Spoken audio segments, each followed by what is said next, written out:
आज की कहानी है लिव इन धोखा है, भाग 3 और अंतिम। लेखक पद्मा अग्रवाल। एक दूसरे की बाहों में बाहें डाले वे दोनों मस्ती में थिरकते रहे, कुछ नशे का सुरूर और कुछ खुशी की मस्ती। दोनों होश खो बैठे थे। उस खास दिन के लिए परिधि ने होटल में हनीमून सूट बुक किया हुआ था। आज की रात को वह अपने जीवन की मधुरमयनी की तरह जी लेना चाहती थी। रूम के बाहर डू नॉट डिस्टर्ब का कार्ड लगा दिया था। परिधि की जब आंख खुली तो दोपहर के 11 बज गए थे। उसने अपने चारों तरफ नज़रें दौड़ाई तो विभोर कहीं नहीं दिखाई पड़ा। उसका सिर दर्द से फट रहा था, परंतु रात के सुखद पलों को याद करके उसके चेहरे पर मुस्कान की रेखा खींच गई। वॉशरूम देखा, खाली था। उसके कपड़े भी कहीं नहीं दिखे तो जल्दी से वह अपने कपड़े पहन तैयार हुई। इस बीच वह बार बार विभोर का नंबर मिलाती रही, लेकिन नंबर नहीं मिला। वह परेशान हो उठी। कमरे में आई तो वहाँ विभोर का बैग ना देखकर मन में आशंकाओं से घिर गया। उसने विभोर के फ्रेंड कार्तिक को फ़ोन लगाया तो असलियत सुनते ही वह गश खाकर गिर गई।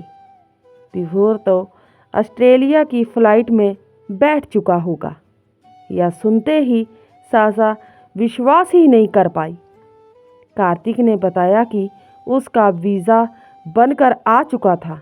यह सारा प्रोसेस तो काफ़ी दिनों से चल रहा था।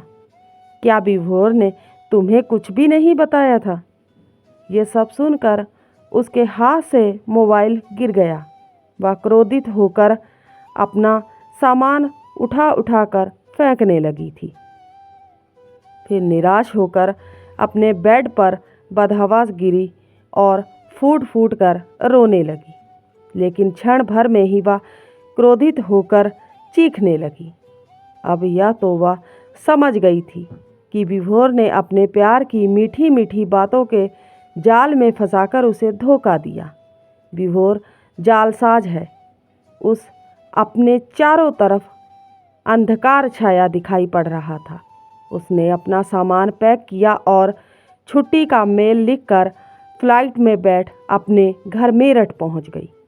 जब उसकी माँ सविता जी ने अचानक किसी पूर्व सूचना के उसे आया देखा तो सोचा यह उस लड़के को लेकर आई है।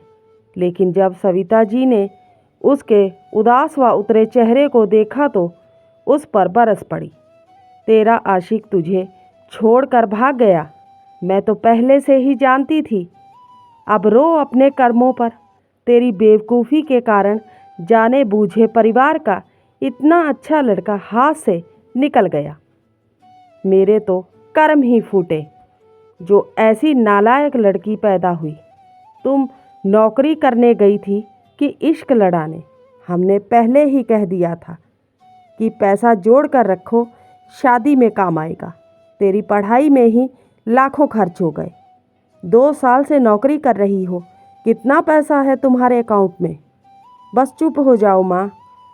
तुम इतने दिन से नौकरी कर रही थी कि घास काट रही थी?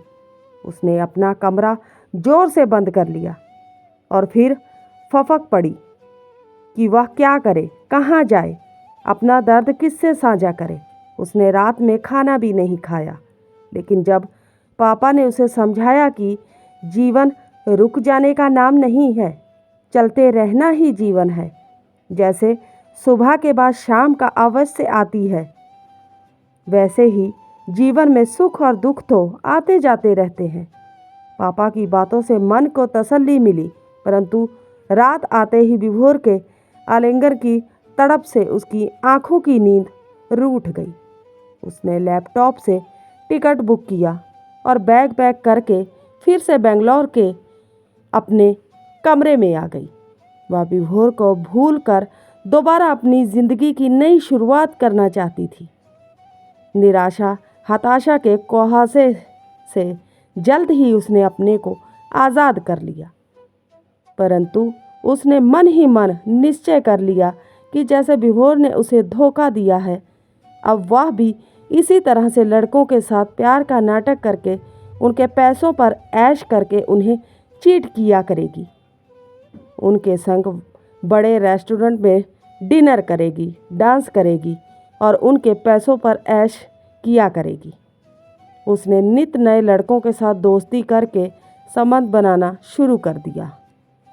वह बड़ी बड़ी गाड़ियों वाले रईसजादों को देखकर उनसे दोस्ती करती, उनके साथ बार में बैठकर जाम छलकाती, फिर बाहों में बाहें डालकर डांस करती। दूसरों को धोखा देते देते वह कब खुद नशे की शिकार बनती चली गई या जान ही नहीं पाई। सुबह आँख खुलते ही चाय की जगह जाम की तलब लगने लगी। यही वजह थी कि वह दिन भर नशे में धुत रहने लगी। नित नए साथियों के साथ मस्ती करते हुए भी विभोर की यादें उसका पीछा नहीं छोड़ रही थी। उसके जीवन में जो खालीपन था वह नहीं भर पा रहा था। उसके जीवन का सुन्नापन दूर नहीं हो पा रहा था। उसका मन हर घड़ी बेचैन रहता। विभोर के साथ बिताए हुए खुशनुमा लम्हे उसकी आंखों के सामने नाचने लगते। ऑफिस के काम में उसका मन नहीं लगता। वह अक्सर गलतियां कर बैठती। बॉस नाराज होते उसे वार्निंग मिल चुकी थी। वह हर समय खोई खोई सी रहती, गहरे अवसाद की शिकार हो चुकी थी। अब उसकी नौकरी भी छूट गई। फ्लैट का किराया कहाँ से दे? अब क्या करे, कहाँ जाए? माँ को तो कोई सहारा ही नहीं था। वे कभी उसे समझ ही नहीं पाई थी। वे तो उसकी नौकरी के ही खिलाफ थी, इसलिए हमेशा डांटती झड़पती रहती। हंसती खिलखिलाती परिधि अब अवसाद के अंधेरे में डूबकर मानसिक रोगी बनती जा रही थी।